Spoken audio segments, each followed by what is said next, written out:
My name is Karen Pettigrew. For those of you who have not met me before, this is Katrina Laughlin. She's our guest tonight. A little history of Zesty Life. We meet the first Monday of every month. So we're going to take July and August off. We'll be back in September. And it has become a love opportunity for me. Like I said, it's the first Monday of every month to talk about topics related to living a zesty life. For me, I felt like there were so many people who were kind of in the limelight who seemed to be doing really well. They mastered certain skills, or they were able to do things in a phenomenal way, and there was a disconnect for people who were just trying to do it in their everyday life, that were not trying to necessarily be marquee status. I just want to successfully live where I am.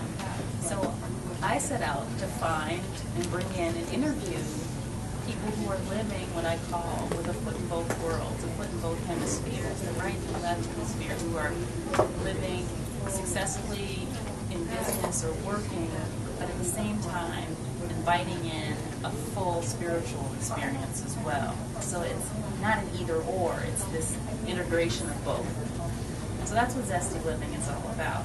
My background's in marketing and strategy. I spent 15 years on the corporate side doing that at places like Quaker Roads, and was deputy director of the state lottery. And 6 years ago I quit, and I wrote my first book called I Quit. And almost 2 years ago I wrote the little book called The Invitation. There's a new workbook that goes with it, and a new book coming called Creating Space. And it's just kind of organically grown into public speaking and workshops and coaching and intuitive work, and I love it. We come together as a community. People come back, they pop in, they pop out, they visit. But mostly I think it's so that people can know that they're not alone. They have an opportunity to check in and to realize that, as I'm pursuing this path,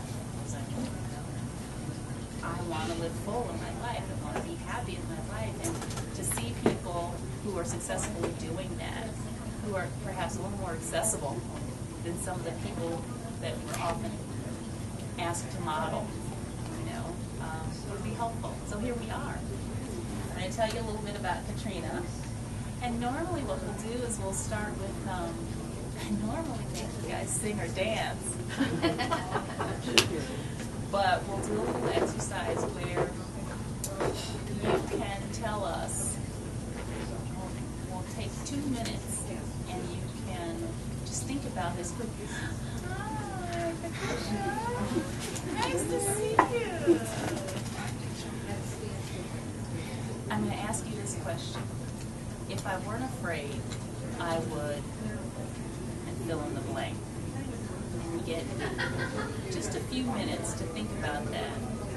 And you can find somebody here who you don't know, and just take a moment and share that with them. If I weren't afraid, I would, and give it a couple seconds.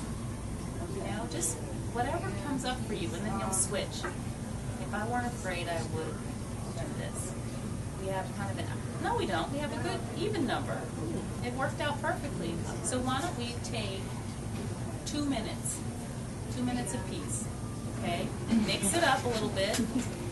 And you're going to ask each other, if I weren't afraid, I would. Well, I was talking to Katrina here about how,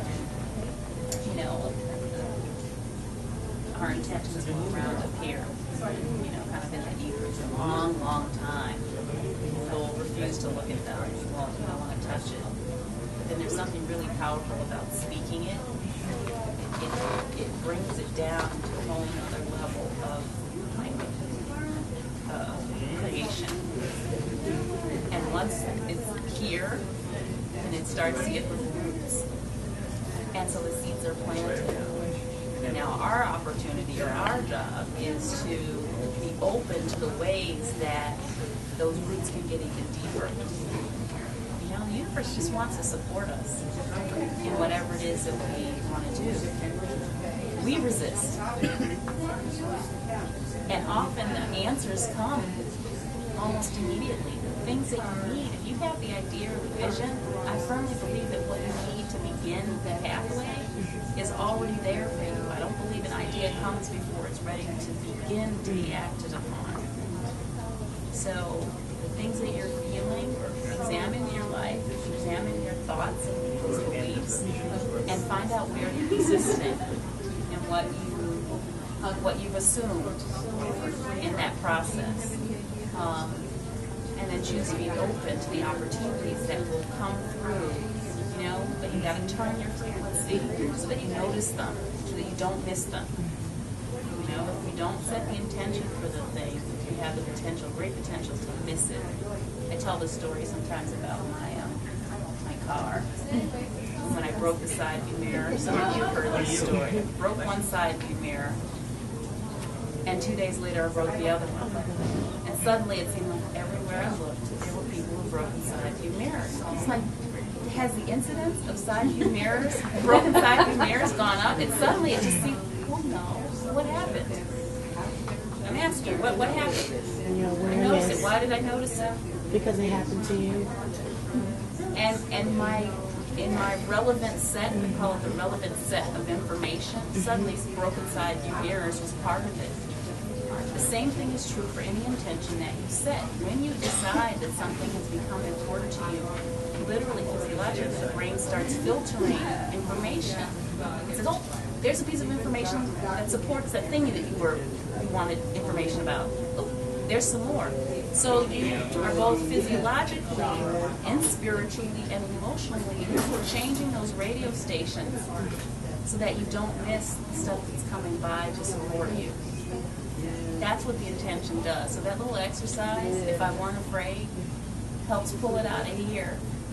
Gives it additional, creation from the spoken word, and now you start to get particles of data to support you. They're not necessarily going to be easy particles, and that's what we're going to get to.